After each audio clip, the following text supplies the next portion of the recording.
अंतिम जो हमारा बचा हुआ है क्या उपागम, भूगोल में उत्तर आधुनिकवाद। जो पहला चैप्टर हम लोगों का चल रहा है मानव भूगोल की प्रकृति और क्या विषय क्षेत्र, उसके तहत जो अंतिम उपागम है, कॉन्सेप्ट है, अप्रोच है, वो है भूगोल में उत्तर आधुनिकवाद, पोस्ट मॉडर्नाइजेशन इन ज्योग्राफी। देखिए ये चीजें क्या थी, पहले हम बताएं कि 1990 के दशक से पहले, 1990 के दशक से पहले भूगोल में जितनी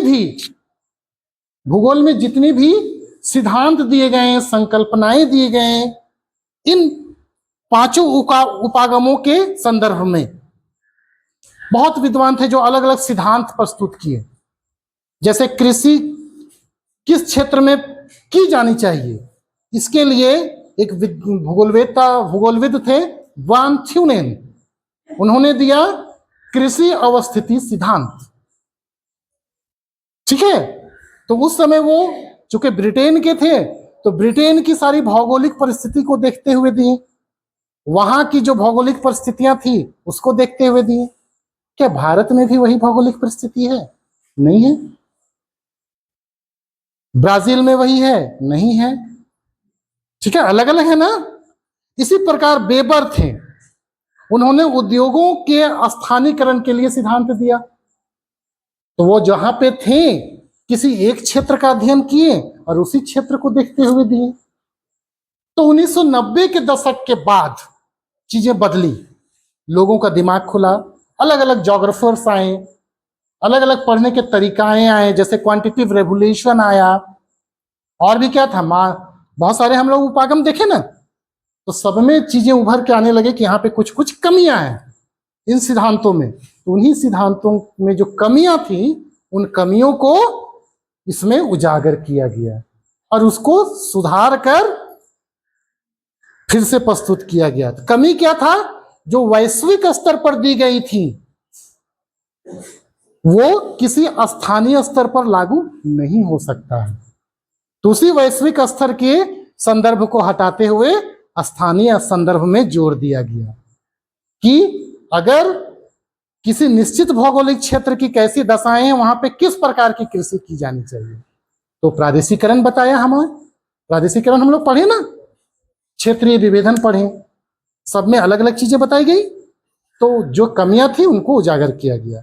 तो देखिए इसमें हम लोग क्या लिखे हैं, इसी भूगोल में उत्तर आधुनिकवाद, चूंकि एग्जाम में आपको लिखना पड़ेगी चीजें, हम तो बता दिए, तो लिखने के लिए आपके पास इतने सारे मटेरियल हैं। सबसे पहले हम लोग परिभाषित करेंगे कि भूगोल में उत्तर आधुनिकवाद 1990 के दशक में कब विकसित हुआ, 1990 के दशक में विकसित हुई एक ऐसी उपागम अथवा विचारधारा है जिसके अंतर्गत पूर्व के उपागमों, जितने उपागम थे, ठीक है ना, कि सीमाओं मतलब उनकी कमियां को दूर करने का प्रयास किया गया। क्लियर है? तो ये एक ऐसा उपागम था जो 1990 के दशक में आया और पहले जितने भी उपागम थे भूगोल में या मानव भूगोल में, उनमें जो कमियां थी उनको दूर करने का प्रयास किया गया।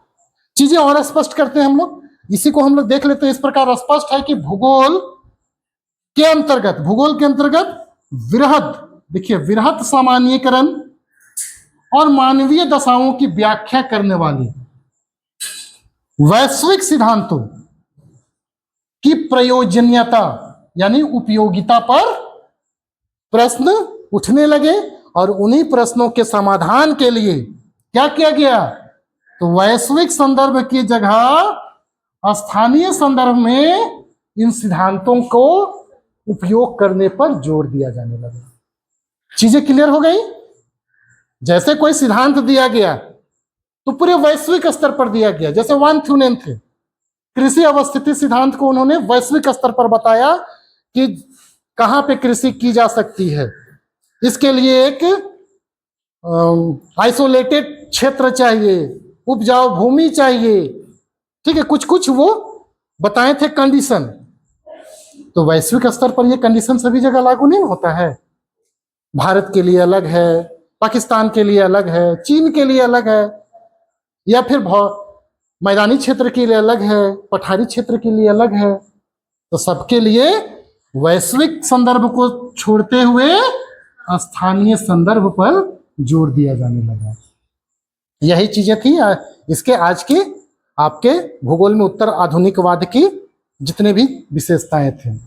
तो इस प्रकार हम लोग देखते हैं कि मानव भूगोल या भूगोल के अंतर्गत, खास करके मानव भूगोल के अंतर्गत हम लोग कुल 6 उपागम देख लिए पहला चैप्टर में। पहला क्या था? अन्वेषण और विवरण उपागम। दूसरा प्रादेशिक विश्लेषण। तीसरा क्षेत्रीय विभेदन। चौथा स्थानिक संगठन। पांचवा मात्रात्मक क्रांति के विरुद्ध आया हुआ मानवतावादी, आमूलवादी और व्यवहारवादी उपागम। और अंतिम क्या रहा? भूगोल में उत्तराधुनिकवाद, यानी पहले जितने आए उनकी कमियों को सुधारने वाला उपागम भूगोल में। तो इस प्रकार हम लोग आज के इस क्लास में सारी चीजें हम लोग देख लिए। ठीक, तो आइए देख लेते हैं हम लोग थोड़ा सा फ्लोचार्ट में उत्तर आधुनिकवाद जो कॉन्सेप्ट था। चूंकि हर एक अप्रोचेस को हम लोग फ्लोचार्ट में देखते जा रहे हैं ताकि समझ में आसानी हो। तो फ्लोचार्ट में हमने क्या बताया, जो आपको लिखवाएं वही चीज फ्लोचार्ट में है। उत्तर आधुनिकवाद क्या है? मानव भूगोल का उपागम है। इसके तहत हम लोग 2 डायमेंशन लेके चल रहे हैं, आयाम को लेके चल रहे हैं। पहला तो इसका विकास काल। विकास काल कब हुआ? 1990 के दशक में। प्रमुख बिंदु इसमें क्या चीजें हैं?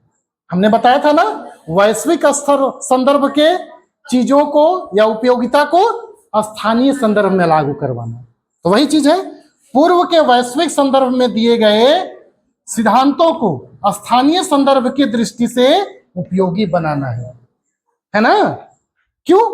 क्योंकि पहले के 1990 के दशक के बाद क्या चीजें की जाने लगी विद्वानों द्वारा, भूगोलविदों द्वारा, कि पहले के जो सिद्धांत दिए गए हैं वो वैश्विक स्तर पर दिए गए हैं सामान्य रूप से, तो उनका कहीं भी प्रयोज्य या उपयोगिता किसी निश्चित भौगोलिक क्षेत्र के स्थानीय संदर्भ में नहीं होता है। तो एक प्रकार की आलोचना की गई और उन्हीं आलोचनाओं को दूर करने का प्रयास समाधान के तौर पर क्या किया गया कि वैश्विक संदर्भ को स्थानीय संदर्भ में लागू करवाना।